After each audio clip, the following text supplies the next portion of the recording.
Let's say you're on an offshore voyage and the seas start building. You're running with the seas and the seas are picking up the stern of the boat and causing you to race down the face. That can be a dangerous situation that could lead to pitch poling. Or how about this situation? You're approaching a major inlet like this one, Port Canaveral.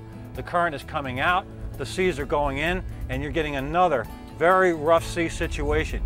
How do you handle that situation? Well, there's one tool that you can have aboard that is very helpful. It's this right here. This is called a drogue.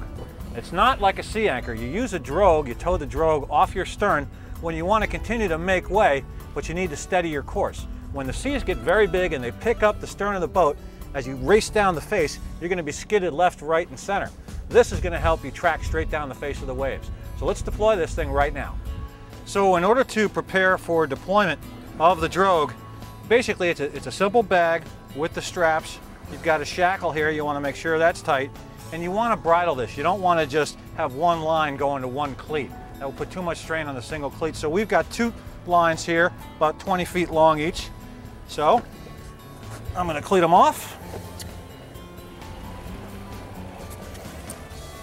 And when you're doing this, you want to make sure your feet are clear of all lines, because this is going to be like hitting the brakes.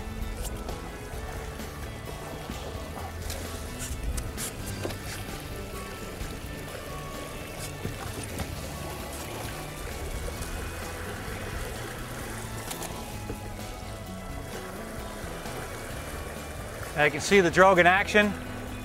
It's creating its own little surf. It's slowing us down, and it really helps us with our tracking. Now that the sea anchor is deployed, you can see it's pulling, it's making a nice big wake. We've got two lines bridled to it. It's really slowing the boat down. And look at our wake. We're tracking straight and true right down these following seas. This is a great tool to use in rough seas or running inlets. Now, unlike a sea anchor, the drogue is much, much smaller. It doesn't have a trip line. So what you want to do when you're ready to bring it in, just simply stop the boat and pull it in. It's designed so the water flows out the side pockets.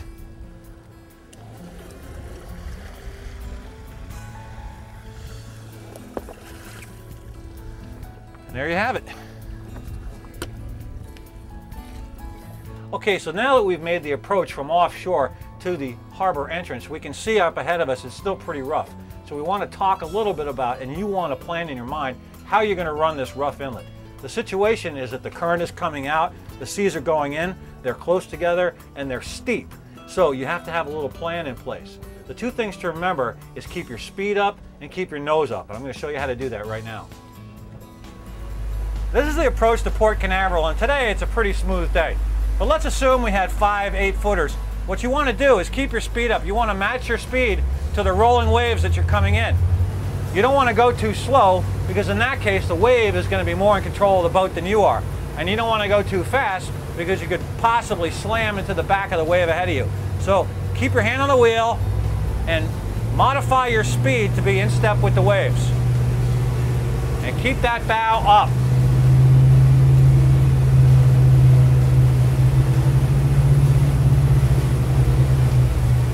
This feels like a pretty good speed for this particular sea. So once you begin your approach, be prepared with the throttles. You're going to be slowing down and speeding up to match the sea conditions. Right here we've only got 2 or 3 foot seas, so it's not bad. I've got it set at a nice comfortable speed for the step of these waves. Remember, you get going too fast, just bring it back. If you're going too slow and you're being picked up in the stern, stay ahead of that wave behind you.